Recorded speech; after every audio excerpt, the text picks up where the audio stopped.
Le ciel nocturne était sombre, la pluie tombait sur le vieux toit de tuiles. Chaque coup de vent sifflait à travers la fente de la porte, faisant vaciller et vaciller la lampe à huile sur la table comme si elle était sur le point de s'éteindre. Le bruit du tonnerre grondait dans le ciel, suivi d'un cri aigu provenant de la porcherie, faisant bondir le cœur de Madame Toa. Elle laissa tomber l'étagère dans sa main, paniquée et se tourna vers son mari. Monsieur Mann était assis près du feu, tenant une théière avec un visage pensif. Le vieil homme qui élevait des porcs depuis de nombreuses années n'avait jamais entendu une truie crier aussi étrangement. Tu as posé la théière et tu t'es levé pour attraper la lampe de poche accrochée au pilier. Est-ce que vous criez autant pendant le travail? Ou y a-t-il quelque chose d'inhabituel? Madame Toa l'a utilisé tranquillement. Dans ce village, les gens se parlent souvent des mauvaises choses qui se produisent les nuits pluvieuses et venteuses. À l'exception de Madame Tran, venez peut-être demain matin pour voir s'il pleut aussi fort, alors pourquoi pas, en sortant rapidement dans la cour, ignorant la pluie battante qui a frappé la porcherie située dans le coin du jardin à quelques dizaines de pas de la maison sous la lampe torche vacillante de Monsieur Mann. Voir le troupeau de truies courir frénétiquement dans l'enclos. Les yeux de Long étaient grands ouverts comme s'il venait de rencontrer quelque chose de terrifiant. La mère de la truie était allongée sur le sol, le ventre gonflé et sa bouche émettait d'étranges cris de douleur et de panique. Monsieur Mann a marmonné et a dirigé la lumière vers le nid de paille. Parmi les porcelets nouveau-nés, il y avait une petite silhouette à la peau rouge, recroquevillée et tremblante. Pendant un instant, tout le corps de Monsieur Mann a semblé s'étouffer. De toute évidence, le bébé allongé, 13, n'entendit qu'un faible cri. Tremblant dans un nid de paille sale au milieu d'un troupeau de porcelets qui rampait, Monsieur Mann a crié au mon Dieu, mon cri. Ces paroles ont fait sortir Madame Toa de la maison et a rapidement mis un chapeau avec des jambes basses et des jambes hautes et a couru vers la porcherie. Dès qu'elle est arrivée, elle a vu son mari debout, les yeux fixés sur un coin de l'enclos. Pourquoi y a-t-il un enfant dans la porcherie? Monsieur Mann transpire d'une voix froide et balbutiante. Dès que ces mots furent prononcés, le mari et la femme ressentirent un sentiment de terreur. Une peur et une folie incroyables les entouraient. Il n'y avait aucun moyen qu'un cochon puisse donner naissance à un bébé, mais sinon, alors pourquoi ce bébé était-il ici? Qui l'a mis dans le nid de paille parmi les cochons? Sa peau était si froide qu'il a dû l'amener immédiatement dans la maison, mais Monsieur Mann restait immobile. Ses yeux regardaient le bébé sans cligner des yeux. Croyez en ce qui se passe, pourquoi restez-vous là? A crié Madame Toa d'une voix urgente. Si vous ne le récupérez pas, il mourra. Monsieur Mann a été surpris comme s'il venait de sortir d'une transe. Il a rapidement suivi Madame Toa, a couru jusqu'à la maison, laissant la pluie tremper sa chemise dans la petite maison. Monsieur Mann se tenait à côté de lui, regardant l'enfant tremblant dans les bras de sa femme. Son cœur n'était toujours pas perdu, comment un bébé pouvait-il rester? Dans la porcherie a été étouffé par Madame To. En regardant son mari paniqué, je ne sais pas, mais si nous n'apprenons pas cela, tout le village pensera qu'elle est étouffée et n'ose pas continuer, mais Monsieur Mann comprend les villageois et le sait. Il y aura sûrement des rumeurs effrayantes selon lesquelles un cochon donne naissance à un humain, ou est-ce un mauvais présage, ou est-ce un monstre? Et les rumeurs se sont répandues aussi vite qu'un incendie dans un champ d'herbes sèches. En une seule matinée, tout le village en a été informé. Monsieur Mann en a ramassé un. Le nouveau-né dans la porcherie, les gens se sont rassemblés devant la porte, les visages de tout le monde étaient pleins d'horreur et de curiosité. J'ai entendu dire que la truie de Monsieur Mann avait donné naissance à un bébé. Maintenant, il a été révélé qu'un homme utilisait sa voix pour bavarder. IP sur le sexe. Certaines personnes étaient timides et n'osaient pas entrer dans la cour. Elles osaient seulement se lever. Devant l'entrée, d'autres personnes se sont précipitées de manière agressive directement dans la maison pour décider. Voyant de leurs propres yeux la chose monstrueuse qu'ils imaginaient dans la maison de Madame Toa a serré le bébé dans ses bras, essayant de le protéger de l'examen minutieux de la foule. Monsieur Mann s'est tenu devant la porte et a regardé les gens curieux. Pourquoi sont-ils venus ici? Nous voulions savoir si le bébé était réel, a crié fort. Quelle forme a-t-il? Des bras et des jambes de cochon? Monsieur Mann s'est mis en colère et a dit quelque chose de non-sens. Donc le bébé est humain, pas un monstre. Rien, mais personne ne croirait ce qu'il dit à moins qu'il ne soit un monstre. Pourquoi le fœtus était-il au milieu d'un troupeau de porcs? Il n'était pas né de porc, alors d'où venait le bruit? Il y avait des gens qui regardaient secrètement dans la maison, certaines personnes ont supplié Monsieur Mann de sortir le bébé pour qu'il le voie.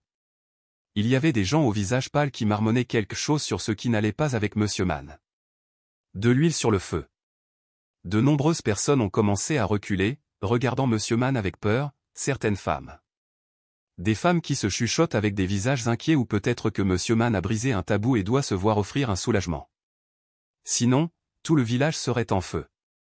Quand Madame Toa a entendu cela, son visage est devenu pâle et elle a serré l'enfant plus fort. Elle a eu peur non seulement à cause des rumeurs, mais aussi à cause de la cruauté des gens, plutôt que d'utiliser la raison pour juger au milieu d'une situation de plus en plus tendue. Un enfant abandonné dans votre maison. Toute la foule resta silencieuse un moment puis murmura à nouveau. Monsieur Mann plissa les yeux en regardant les deux agents relevant de la commune. Personne n'a répondu, mais Monsieur Mann savait que si quelque chose d'étrange se produisait dans ce village, quelqu'un l'emmènerait certainement aux autorités. Nous devions vérifier le bébé. Madame Toa a serré le bébé dans ses bras et était sur le point de protester, mais Monsieur Mann a posé sa main sur son épaule, lui faisant signe de les laisser vérifier. Surtout la zone du nombril. De l'enfant puis il leva les yeux et sa voix était ferme. Ce bébé ne pouvait pas être né d'un cochon. Toute la foule était stupéfaite. Il était sûr qu'une seule personne s'exprimerait. Sa chaussure ombilicale avait été soigneusement coupée. Cette affirmation était comme un vent fort faisant exploser des rumeurs infondées. Alors, d'où venait le bébé? Il n'est pas né d'un cochon, alors qui a mis l'enfant dedans? Un frisson lui parcourut le dos. Madame Toa a regardé l'enfant avec des larmes dans les yeux. Dès le moment où elle l'a pris dans ses bras la nuit dernière, elle a ressenti un lien invisible avec ce petit Lin. Elle a levé la tête et a dit fermement, « Je vais élever le bébé. » Monsieur Mann a regardé sa femme et a hoché la tête, ses yeux brillants de sympathie et de détermination. Un moment. Mais ensuite progressivement. Progressivement détendu et ne criait plus comme au début. Certains étaient encore sceptiques, d'autres l'étaient. Poussait un soupir de soulagement en sachant que le bébé n'est pas un monstre. Cependant, le mystère de cet enfant n'a pas encore été résolu. D'où vient-il? Qui l'a mis dans la porcherie? Mais à partir de ce jour, l'enfant est officiellement devenu l'enfant de Monsieur Mann et de Madame Toa. Ils l'ont nommé l'âme, un nom qui signifie être aussi fort qu'un arbre de la forêt pour protéger le bébé des vagues et des vents de la vie, yeux ronds et brillants. Et un sourire aussi innocent que le soleil. Sous le toit simple de Monsieur Mann et de Madame Toa l'âme, ils ont été élevés avec tout leur amour. Bien qu'il soit fort et cruel, il était toujours affectueux. Chaque fois que le garçon allait au marché du quartier, il lui achetait des jouets en bois. Madame Toa aimait la forêt comme son propre enfant, prenant soin de chaque bouchée de nourriture et de sommeil, mais tout le monde dans le village n'était pas aussi généreux qu'eux, il y avait des yeux mauvais qui le fixaient. Sa bouche était aussi délibérément bruyante pour qu'il puisse entendre sa mère dire que c'était un cochon. De qui a-t-il dit que c'était? Personne ne sait que quand il sera grand, il sera probablement un cochon et l'âme ne comprend pas complètement le sens de ces mots, mais il ressent toujours une aliénation invisible par rapport aux enfants de son âge. Seuls Monsieur Mann et Madame Toa tendent toujours les bras pour protéger l'âme. C'est qu'elle ne peut pas arrêter les ragots et les paroles cruelles. C'est comme des couteaux qui coupent un peu le cœur d'un jeune chaque jour. Le garçon de l'âme est devenu progressivement moins bavard et plus calme, mais Madame Toa n'a pas permis que cela se produise. Elle lui a appris à lire, à écrire et à apprendre la morale. L'âme était si intelligent et a appris si vite que même Monsieur Mann a été surpris par les mots qu'elle a utilisés. Elle lui a doucement caressé la tête et a dit qu'il était un enfant spécial, mais pas à cause des rumeurs des gens, mais parce qu'il avait un cœur plus fort et plus courageux que quiconque. Je l'aimais et j'aimais Monsieur Mann. C'était son père. Sa mère, il n'a besoin de personne d'autre. Mais alors une étrange ombre est apparue. Un après-midi dans le village, Madame Toa était en train de sécher du riz dans la cour. Puis elle a soudainement senti quelqu'un la regarder. Au bout de la route du village, elle était maigre et portait des vêtements délavés. Son visage était caché sous le bord du chapeau. Était là, Madame Toa ne se sentait pas en sécurité. Ce soir-là, alors que toute la famille se réunissait dehors, Madame Toa se sentait mal à l'aise. À table, elle se souvint soudain de la silhouette de la femme. Femme étrange et a laissé échapper une demande à Monsieur Mann s'il avait vu quelqu'un d'étrange dans le village ces derniers jours. Monsieur Mann a arrêté ses baguettes et a réfléchi. A-t-il entendu des gens au marché? Récemment, il y avait une fille qui a continué à se promener plusieurs fois et s'est arrêtée au restaurant mais personne ne savait qui elle était. Frappée dans sa vie et la tempête arrivait le lendemain matin. Pendant que Madame Toa faisait cuire de l'eau dans la cuisine, le portail de la maison s'est ouvert et une femme est entrée. Elle a regardé le petit Lam avec des larmes dans les yeux, puis elle a pleuré devant Madame Toa et a fondu en larmes. « Oncle, s'il te plaît, rends-moi mon enfant. » Sa main tenant la louche est soudainement tombée au sol. Les larmes sont tombées au sol. Il venait de rentrer du jardin. Il entendit les pleurs et fronça les sourcils. Que se passe-t-il? Madame Toa recula d'un pas. En regardant cette étrange femme, son cœur battait à tout rompre. Lam est-elle son enfant? Que dis-tu? Tu es la mère biologique du garçon et s'est reculée, s'accrochant fermement à la chemise de Madame Toa Lam. Le bébé de la mère de Madame Toa a immédiatement eu le hoquet. Debout devant Lam, ses yeux étaient méfiants et douloureux. Elle était sa mère, mais pourquoi? Elle n'est pas apparue depuis 5 ans. Où es-tu? Pourquoi viens-tu seulement maintenant demander le bébé? Mais a fondu en larmes et a commencé à raconter son histoire. Il y a 5 ans, mais avait seulement 20 ans, elle est tombée amoureuse d'un homme de la province et lui a donné tout son amour et son avenir, mais quand il a découvert qu'elle était enceinte, il s'est enfui, niant toute responsabilité. A donné naissance elle-même au bébé dans une chambre de motel délabrée. À ce moment-là, elle a paniqué. Effrayée, ne sachant pas quoi faire, pas d'argent, pas de place pour compter sur une fille. Une enfant comme elle ne pouvait pas supporter d'être mère par une nuit pluvieuse. Elle a tenu son nouveau-né en tremblant et a marché sans but près de la maison de Monsieur Mann. Elle a vu un coin caché du mur et a déposé le bébé là-bas dans l'espoir que quelqu'un l'élèverait, puis elle s'est enfuie, mais elle ne s'attendait pas à ce que la forte pluie de cette nuit-là entraîne le bébé dans la porcherie. Au cours des 5 dernières années, Madame May a vécu dans le tourment et la douleur. Enfant, mais elle n'a pas osé faire face à ses erreurs. Jusqu'à présent, elle ne pouvait pas le supporter. De plus, elle est allée partout pour le savoir et lorsqu'elle a découvert que son fils avait été élevé par Monsieur Mann et Madame Toa, elle a décidé de revenir. Pour récupérer son fils, Madame Toa était sans voix et joignait les mains. Elle avait abandonné son fils depuis 5 ans. Sa mère biologique. S'il te plaît, rends-moi mon enfant, tu ne cries pas?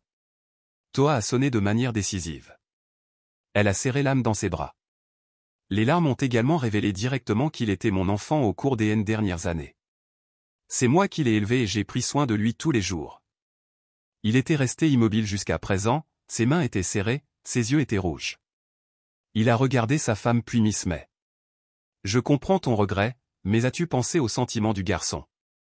Enduré? Mais mordit à l'hameçon et se tourna vers elle.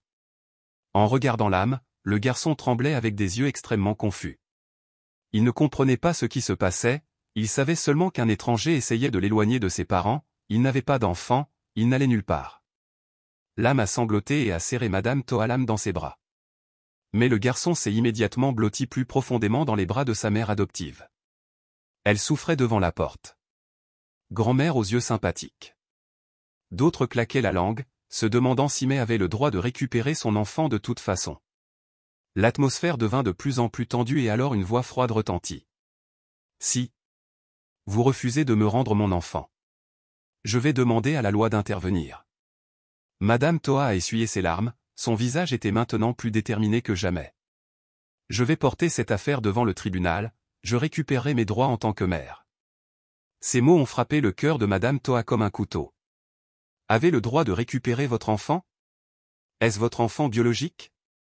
C'est elle, mais est-ce que quelqu'un en a parlé au cours des 5 dernières années? Êtes-vous fort, vous et votre mari? Si le tribunal décide de respecter la loi, Madame May gagnera sûrement, mais la question de savoir si le garçon l'acceptera ou non est débattue, mais personne ne peut décider du sort de l'enfant en dehors du tribunal. Depuis le jour où elle a reçu le procès de May, la grand-mère semblait complètement s'effondrer chaque nuit. Elle était assise près du lit de bébé Lam, regardant son enfant dormir, les larmes coulant silencieusement dans sa maison. Ce qui se passait. Il savait seulement qu'une femme étrange apparaissait. Et elle veut t'emmener. Ses parents étaient effrayés, confus et en colère. Il voulait rester, mais est-ce que quelqu'un lui a demandé son avis? Le jour du procès, le procès a eu lieu au siège du comité de district dans une petite salle mais remplie de monde. À côté d'eux se trouvait bébé Lam, le visage tendu, assis du côté opposé, ses yeux étaient rouges mais pleins de détermination. Enfant biologique et Madame Say voulait récupérer le droit de l'élever, non? Mais hocha la tête, la voix tremblante mais clairement, Oui, je suis mère. La mère biologique de mon enfant a commis une erreur en l'abandonnant, mais au cours des N dernières années, j'ai toujours été tourmenté et misérable. Maintenant, j'ai un emploi stable, je peux m'occuper d'un avenir meilleur pour mon enfant. Le juge a hoché la tête et s'est tourné vers M et Madame Strong. Et vous deux, pourquoi voulez-vous continuer à élever le bébé? Chair et sang. Une mère n'est pas seulement celle qui a donné naissance à l'enfant mais aussi celle qui l'a élevé. Nourrissant son enfant, il joignit fermement ses mains. La voix ridée du vieil homme était rauque. Nous n'avons pas beaucoup d'argent et nous ne pouvons pas lui donner une vraie famille. Nous ne pouvons pas le laisser subir un autre coup. Le juge réfléchit, puis regarda l'âme et les enfants de l'âme. Après un long moment, la pièce se tut. Tandis que, d'une voix tremblante, il levait ses yeux mouillés pour regarder le juge. Veut rester avec la mère et le père de Toa.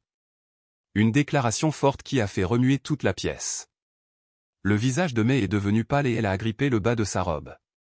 Elle avait prédit cela, mais quand elle a entendu son fils le dire, son cœur lui a encore fait mal. Le juge a soupiré et a lentement déclaré que, selon la loi, Madame Mai était la mère biologique du bébé l'âme et qu'elle avait le droit de reprendre la garde de l'enfant. Secouant la tête. Je ne veux pas y aller. Ne m'oblige pas à y aller. Cette douleur a incité toutes les personnes présentes dans la pièce à se méfier du fait que Madame Toa s'agenouille devant Mai. Elle lui prit la main et supplia, les larmes aux yeux. Mais, s'il te plaît, ne l'emmène pas. Il est tout mon monde. S'il te plaît, pense à l'enfant. L'âme a pleuré et a enfoui son visage dans les bras de grand-mère Toa. Son amour égal à l'amour que M et Madame Man lui ont donné ces N dernières années. Soudain, elle se souvint de la terrible nuit d'il y a un an, lorsqu'elle posa son enfant par terre. Sous la pluie et le vent, elle s'est enfuie sans se retourner. Elle s'est souvenue des yeux innocents et remplis de larmes lorsque le garçon a tremblé et a dit qu'il ne voulait pas quitter ses parents adoptifs. Elle a compris qu'il était trop tard. Demain, les larmes couleraient comme une pluie. Chambre calme. J'ai retiré le procès. Je veux laisser bébé l'âme rester avec ses parents adoptifs. Toa était abasourdi, Monsieur Mann roula des yeux et l'âme la regarda sans cligner des yeux. Le juge confirme encore, êtes-vous sûr? Demain, elle a hoché la tête, les larmes coulant. Je ne peux plus blesser mon enfant. Je ne peux pas l'utiliser une deuxième fois. Elle s'est retournée et est sortie de la salle d'audience. Les larmes ont continué à couler, mais dans son cœur, elle était plus soulagée que jamais. Derrière la petite lame, elle a posé sa tête sur l'épaule de Madame Toa et a sangloté, ne sachant pas si elle devait être heureuse ou triste. Ce jour ne pouvait jamais disparaître. La salle d'audience est tombée dans le silence. Tous les regards se sont tournés vers bébé lame. Le garçon a serré Madame Toa dans ses bras, ses épaules ont tremblé pendant un moment, mais ensuite il a lentement réalisé quelque chose. Il a levé les yeux pour regarder demain. Ses yeux étaient pleins de douleur et lui faisaient mal au cœur quand elle a vu son fils se battre entre les deux côtés. Le juge a soupiré, a regardé autour de lui, puis a baissé la voix. À l'âme aujourd'hui. Laisse-moi décider par moi-même. Avec qui est-ce que je veux vivre? Cette question est comme un couteau. Transperçant directement le cœur du garçon, il se tourna pour regarder Madame Toa, la mère qu'il avait élevée depuis sa naissance, le réconfortait quand il pleurait, le serrait dans ses bras quand il était évité par ses amis, elle était sa famille, mais ensuite il regardait aussi vers l'avenir, la femme aux yeux tristes mais remplis d'amour, elle était sa mère biologique, le garçon avait le hoquet, les larmes coulaient sur les deux joues, comment pouvait-il choisir à la fin? Le garçon se précipita. Et serra sa mère joyeusement. Dans son épaule et sanglotait, il ne voulait pas partir. Ma mère et moi voulions rester ici. Madame Toa s'est effondrée et l'a serrée dans ses bras, pleurant jusqu'à ce qu'elle soit sans voix, mais ensuite l'âme. Soudain, il leva les yeux et regarda Mai, ses yeux étaient remplis de larmes mais sa voix résonnait clairement, mais il ne voulait pas non plus perdre sa mère. Toute la pièce était abasourdie, ses mains serraient fermement la chemise de Vété. Ses yeux étaient grands ouverts, regardant son fils qui sanglotait, mais essayait toujours de dire chaque mot que je voulais. De deux manières, récupérer son enfant ou le perdre pour toujours. Mais elle ne le savait pas encore. Avez-vous déjà pensé à une chose? Peut rester avec son enfant sans avoir à le séparer de la famille qu'il aime depuis 5 ans. Elle a regardé Madame Toa, qui serrait fort son fils comme si elle avait peur de le perdre. Elle a regardé Monsieur Mann, qui regardait de l'autre côté, les mains serrées parce qu'elle retenait ses émotions. Regarde, mais regarda sa voix, douce mais pleine de sincérité. Oncle Toa, j'ai perdu mon enfant une fois et je ne veux pas la perdre. Encore une fois, mais je comprends aussi que mon oncle est celui qui a pris soin de moi et m'a élevé. Je ne peux pas être égoïste au cours des N dernières années. L'amour que vous m'avez donné, donc si vous êtes d'accord, je veux rester dans ce village et être ami avec la famille que vous avez élevée avec moi. Madame Lam et Toa ont versé des larmes, mais cette fois, pas à cause de la douleur mais à cause de l'émotion. Elle a tendu la main, qui était devenue dure au fil des années mais était toujours chaleureuse et tolérante, Madame May. Si vous aimez vraiment le garçon, je suis prête à partager. Puis tendit la main pour tenir la main de Madame Toa. Dans le bonheur, le parapluie enlaça les deux mères dans toute la pièce. Le procès a éclaté avec des soupirs de soulagement. Le juge a souri et a frappé sur le marteau. Le procès ce jour-là était un procès sans gagnant ni perdant. Un mois plus tard, demain, il retournera vivre au village et louera une petite maison juste à côté de la maison de Monsieur Manlam. Maintenant, il a deux mères. Le matin, il court chez Madame Toa pour manger et aider sa mère adoptive à cueillir des légumes. L'après-midi, il retourne chez sa mère en courant. Demain, lui et sa mère s'entraînent à écrire et apprennent de nouvelles choses sur le monde extérieur. La nuit, il peut les deux. Mère a serré du dans ses bras pour qu'il s'endorme avec des mots. Des histoires différentes, plus de peur d'être emmené, plus de larmes douloureuses, seulement un garçon heureux parti avec tout l'amour ce jour-là où le soleil était sur le point de se coucher, Madame Toa et May se sont assises ensemble sur le porche, regardant l'âme jouer dans la cour. May a doucement dit merci d'aimer vos enfants et petits-enfants comme ça. Madame Toa a souri avec des yeux doux, je dois aussi vous remercier d'être revenu sinon le garçon manquera pour toujours une partie importante de sa vie. Un enfant maintenant. Devenant deux mères du même fils et l'âme, le garçon autrefois rejeté par les gens, a maintenant trouvé un endroit où il appartient vraiment à une famille avec un amour parfait et ainsi l'histoire du petit Lame, l'enfant autrefois abandonné qui était autrefois connu comme le bébé né d'un cochon, s'est terminé par une fin émotionnelle, peu importe la cruauté du destin initial, l'amour sincère peut encore éliminer toutes les barrières, surmonter tous les préjugés, guérir les blessures et ramener un foyer. Complètement au chaud, le petit Lame n'a pas eu à choisir entre l'un et l'autre. Mère parce que l'amour maternel n'est pas une compétition mais un partage. Êtes-vous touché par cette fin? Avez-vous déjà été témoin d'une histoire similaire dans la vraie vie? Veuillez laisser un commentaire pour partager vos réflexions et n'oubliez pas d'appuyer sur partager pour diffuser des histoires significatives comme celle-ci à plus de personnes, en particulier.